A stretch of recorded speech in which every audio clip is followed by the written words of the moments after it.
Walsh, and we're going to be learning some facts about stars. Stars.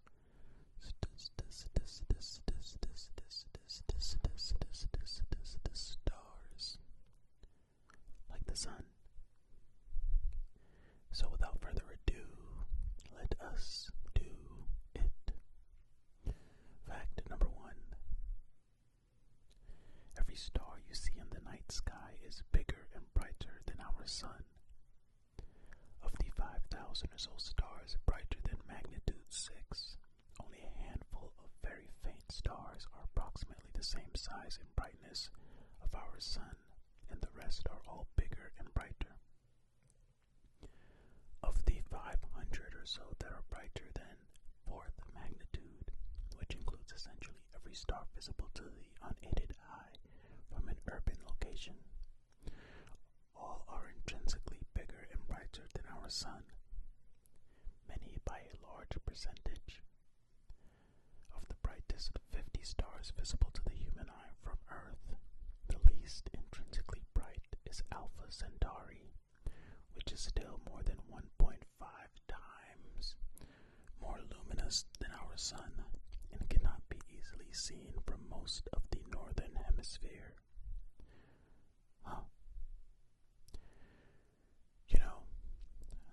I don't think I've ever really sat down and thought, how bright is our sun compared to other stars in the sky? But now, we know that our sun is not that bright, comparatively speaking. How does that make you feel? Okay. Fact number 2. You can't see millions of stars on a dark night. Despite what you may hear in TV commercials, poems, and songs, you cannot see a million stars anywhere. There simply are not enough, close enough, and bright enough. On a really exceptional night with no moon and far from any source of lights, a person with very good eyesight may be able to see 2,000 to 2,500 stars at any one time. Counting even this small number still would be difficult. So the next time you hear someone claim to have seen a million stars in the sky, just appreciate it as artistic license or exuberant exaggeration, because it isn't true. I mean, maybe not that you can see, but in space, in general, maybe that's what they're saying. Like this fact says, they're taking artistic license, right? They don't actually see millions and millions of stars, but I can't even place any song or poem that mentions millions and millions of stars, not off the top of my head anyway. Maybe somebody will comment below and be like, oh yeah, okay, I have heard that, but I can't think of anything off the top of my head. Can you?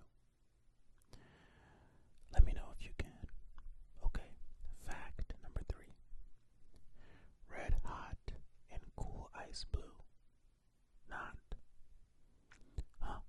We are accustomed to referring to things that are red as hot and those that are blue as cool.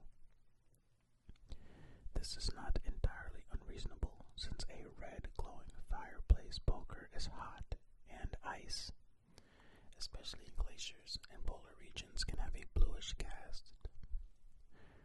But we say that only because our everyday experience is limited. In fact, heated objects change color as their temperature changes, and red represents the lowest temperature at which a heated object can glow in visible light. As it gets hotter, the color changes to white and ultimately to blue. So the red stars you see in the sky are the coolest, which are the least hot, and the blue stars are the hottest. Well, I knew this blue being hotter thing so you can see blue in a flame, some flames. So I know that that part is the hottest part. So this just translates to space fires, or stars, as we call them. Okay, fact number 4. Stars are black bodies. Well, what does that mean? A black body is an object that absorbs 100% of all electromagnetic radiation, that is light, radio waves, and so on, that falls on it. A common image here is that of a brick oven with the interior painted black, and the only opening a small window. All light that shines through the window is absorbed by the interior of the oven, and none is reflected outside the oven. It is a perfect absorber. As it turns out, this definition of being perfect absorbers suits stars very well. However, this just says that a black body absorbs all the radiant energy that hits it, but does not forbid it from re-emitting the energy. In the case of a star, it absorbs all radiation that falls on it, but it also radiates back into space much more than it absorbs. Thus, a star is a black body that glows with great brilliance. And even more perfect black body is a black hole, but of course it appears truly black and radiates no light. Okay, so, cool. I don't think this is a star fact that is spoken about very often. Interesting. Fact number 5. There are no green stars. No green stars. Although there are scattered claims for stars that appear green, including Beta Librae, most observers do not see green in any stars except as an optical effect from their telescopes, or else an idiosyncratic quirk of personal vision. In contrast, stars emit a spectrum of colors, including green, but the human eye-brain connection mixes the colors together in a manner that rarely, if ever, comes out green. One color can dominate the radiation, but within the range of wavelengths and intensities found in stars, green gets mixed with other colors, and the star appears white. For stars, the general colors are, from lower to higher temperatures, red, orange, yellow, white, and blue. As far as the human eye can tell, there are no green stars. I don't know if I've heard anybody talk about seeing green stars, but if you thought you saw one, then now you know you haven't. Sorry to break it to you, bud. Sorry to break it to you. But it's gonna be okay, because at least you know that green is a part of it. You're just not seeing it. Fact number 6. Oh, our sun is a green star.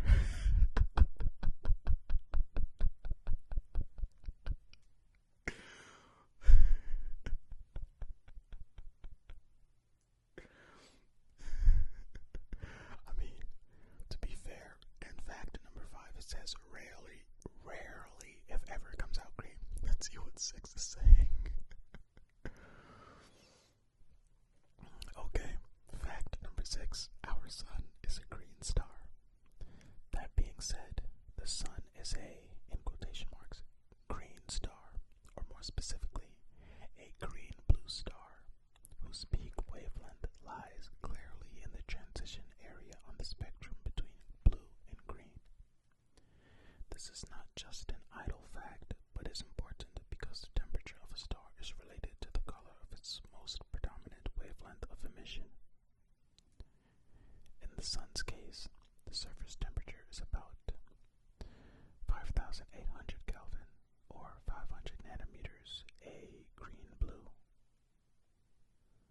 However, as indicated above, when the human eye factors in the other colors around it, the sun's apparent color comes out a white or even a yellowish white.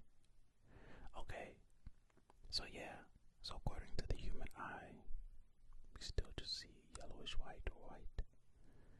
Okay, alright, cool. So it still checks out as not green, according to what you humans can see. Cool.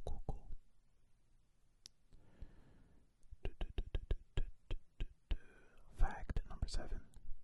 Our sun is a dwarf star. We are accustomed to think of the sun as a normal star, and in many respects it is. But did you know that it is a dwarf star?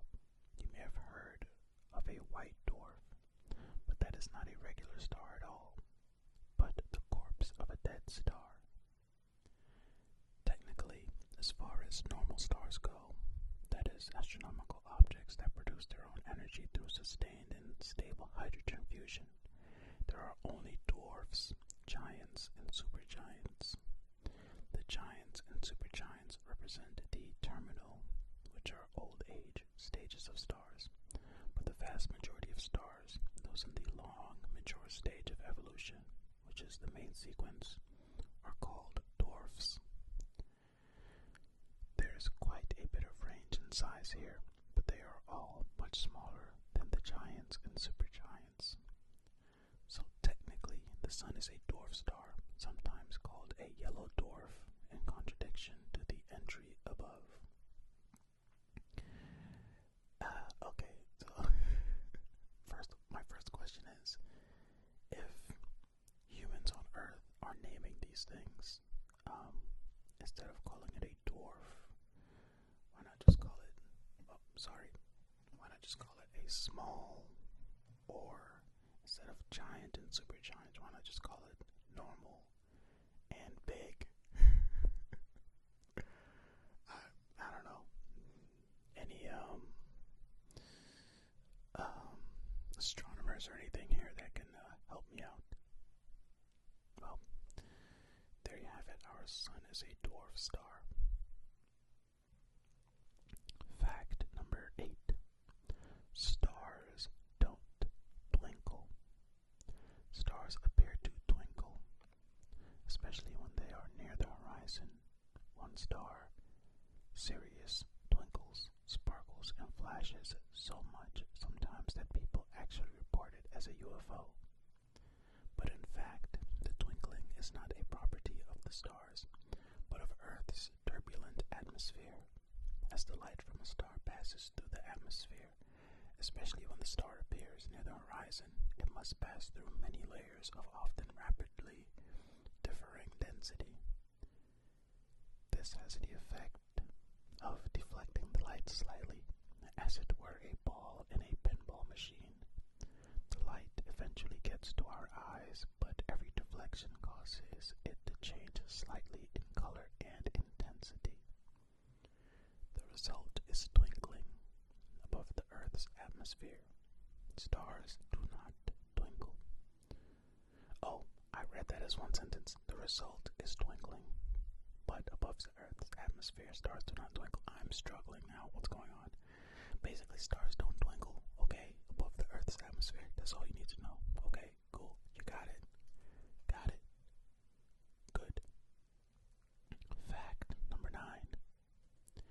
You can see 20 quadrillion miles, at least. On a good night, you can see about 19 quadrillion miles easily.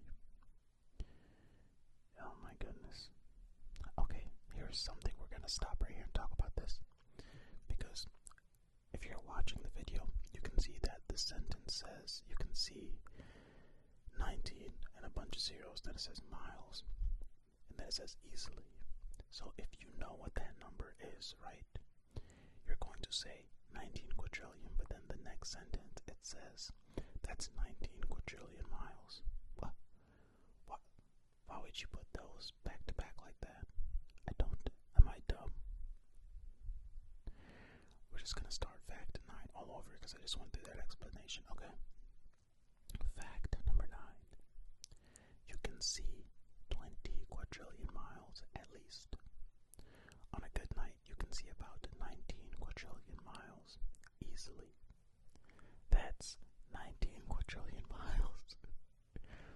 The approximate distance to the bright star Deneb in Cygnus, which is prominent in the evening skies of fall and winter. Deneb is bright enough to be seen virtually everywhere in the northern hemisphere, and in fact from almost anywhere in the inhabited world.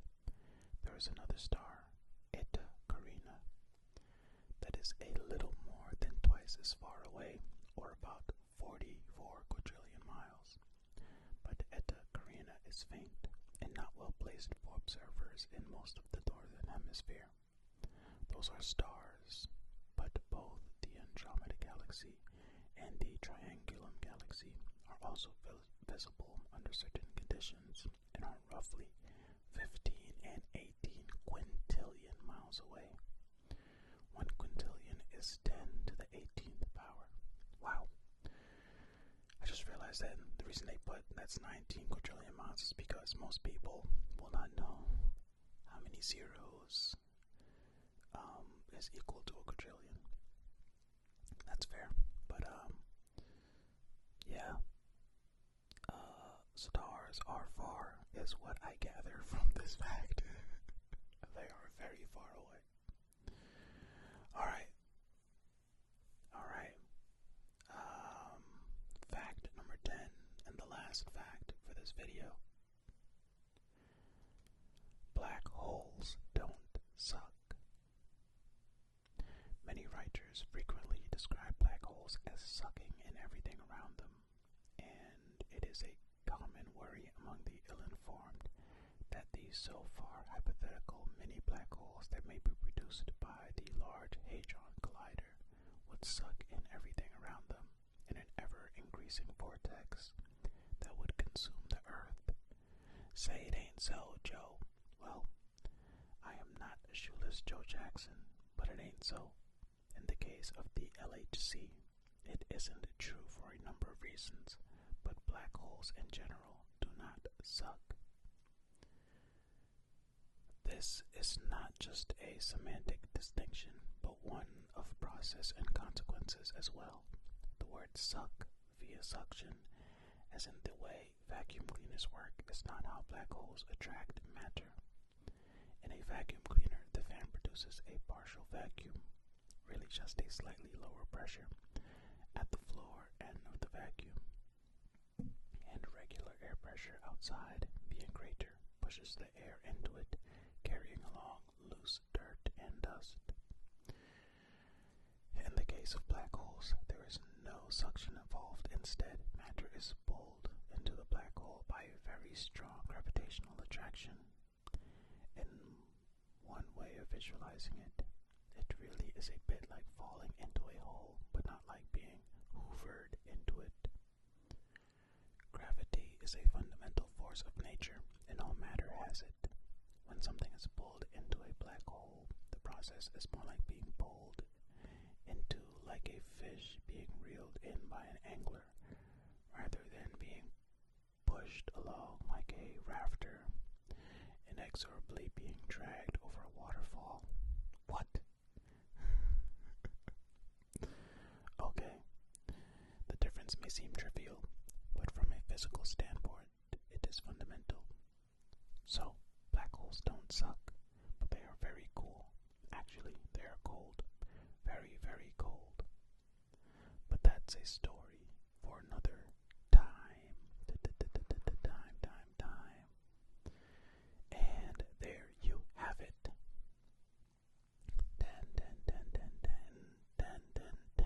10 facts about stars. Hey. Thank you so much for watching and for listening to this. I really appreciate you. And just so you know, this video was recorded on a new mic. Oh my goodness. I hope it didn't sound terrible. I'm still waiting for some proper pop filters to come for it, but yeah, until then, I hope this was okay. Let me know if you made it this far. Adam, hope you enjoyed. And remember, be kind to yourself